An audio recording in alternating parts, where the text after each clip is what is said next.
Mizoramgi MP ke Banal Benana Susampur Laktun Greater Mizoram Semi Wapam Hogdoramli.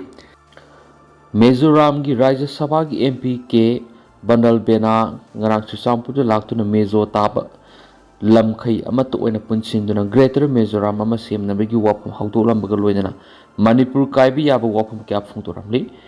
Ngarang Susampurgi EBC Centenary Hall Pangtukiba Zofa Gathering Seminar Amada Wangang Laduna Mizoram gi MPK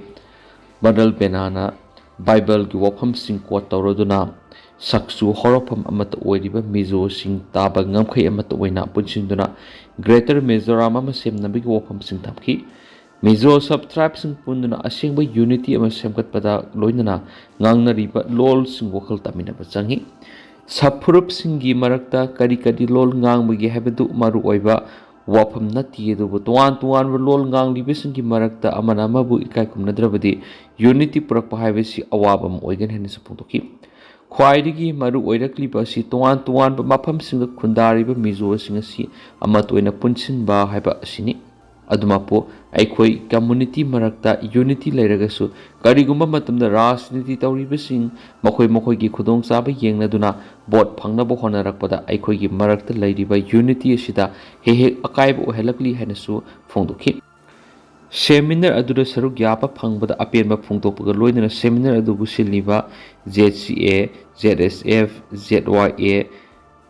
CBDE amasung ZMA bu thakat ki loina laikhidraba MLA bungjagil balti gi mung manung gi awabadasu saruk yaba phungtoki tharamadura Mizoram bi minister gi advisor oiriba lanmon pui ponte su wangang khiadi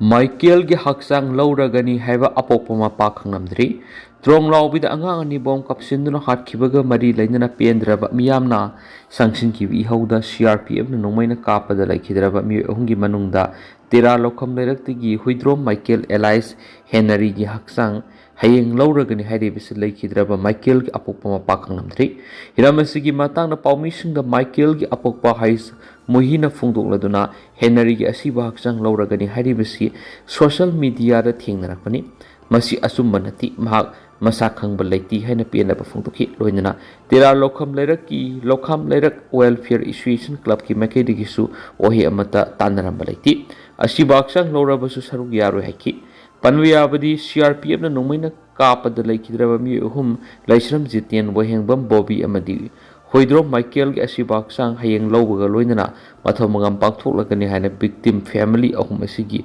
Laikidraba Singi Loinabi Singi Ming Yawa Aujil Sirolama social media da viral oirakibani Sirol duda laikidraba makoi mathomangam pangthopas da miyamna saruk yabinabasu appeal torakibani Naxalite singi mathakta tawbagu Manipur gi militant sing takhaina ba thapak lakhutgadawri Naxalite ki irang leiba state sing sathaba operation gu Manipur su militant sing mathakta akanba operation sathanaba thaurang Lepkot Kibaga Loinana Masigi Maru Eva Taurang CRPF na Pugani Army ki Matak the BSF Amasum Assam Rifles Season Agadori Umar Uzalagi Pawamada Naxalite Singi Matakta Satabo Operation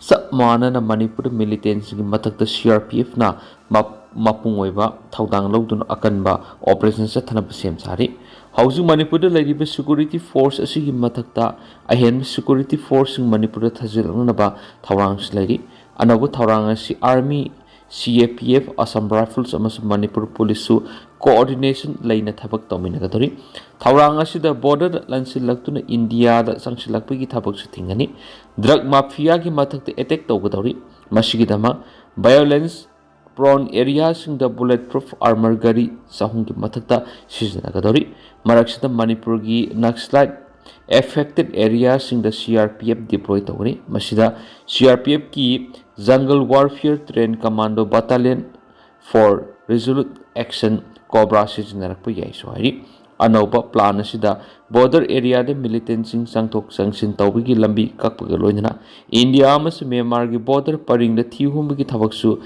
Kakadori, forward operating base Forbes Singna. Nang nasu thamgadori loinana militant sing lotpham lehendanaba akhanaba thorangsu pakkatori border area the BSF amasum army na thodang logani militant sing thengnabagi thabak CRPF Cobra Assam Rifles amasung local police na tawgani hansu pawbusna makhatana phongdorakli.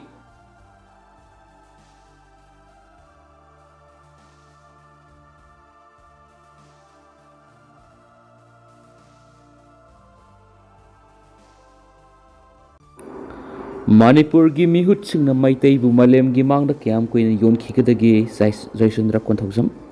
Manipur gi mihut sing na Meitei sing bu malem gi phambak ta kyam koina yon khikadagi lamdam sida lairiba mihut sing na munna wakhal tawba matam oiri leibak miyam na thengna gadori basi Delhi gi laingakla natragana Manipur gi mihut la lamdam sida ngasidi Mapandana nongmai ki lan manungdana drug ki lan ima lebak Manipur si loire hai masi khangna nainaba matam yauri haina Justice Committee on Anglo Manipuri War 1891 Martyrs and Freedom Fighter of Kanglaipak Manipur gi chairman Jaisundra Konthojam na photokri wafam asi ngarang Ccpur lebi Standard Robert Higher Secondary School committee sigi Dissidents of Anglo-Manipuri War 1891 Sinduna Pangtukpa Commemoration of Nungsup Lanfam Limestone Laimata Amasum Lamangdongi Tauramapu oina Sarugyara Dunmak Phongdokipani Tauramgi Manungsana Nungsup Lanfamda Tawai Katkraba Athawisingi Mapamda Laisu Katuna Ikaikumna Botki Tauram City School Sigi founder Fairoism Landoni Akashpani Imphal Assistant Director Thoksom Zogendrajit Amadi Atoi Masuk Naib Kayana President Members oina Sarugyaki Jaisundra Makhatana hai Lamdam Sidu Misi Minagi Sang Nomonomi Hengalakli Drug Zaba Masing Hingalakli Manipur Labor Nupi Sing Si Kraga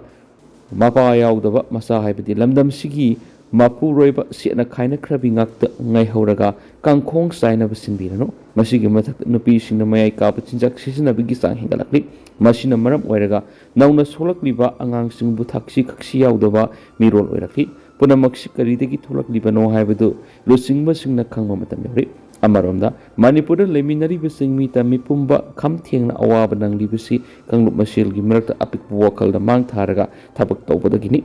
Aikwe as a vocal Kanbatamsi Amasum Apun Mapangal Sagat Pangamdribasi Aikwe Hena Warakigani Haikensu Paus the Makatanas Pundurakli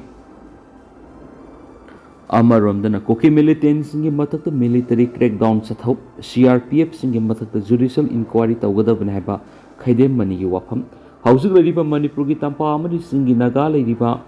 Tariba Mapam Singsi Langak Vaitabag Sapmanadi Law and order total fail away Fibam Sida Ikogi demandi Koki militants in Mathakta military crackdown Satho CRPF ki Mathakta judicial inquiry Satho Nagagi Misam Ani Hat Kibadugi Lokat Pam Tokota Lakutavani Loinana Manipur NIA gi court lingwigi mathauta darabadi mutat lohaina citizens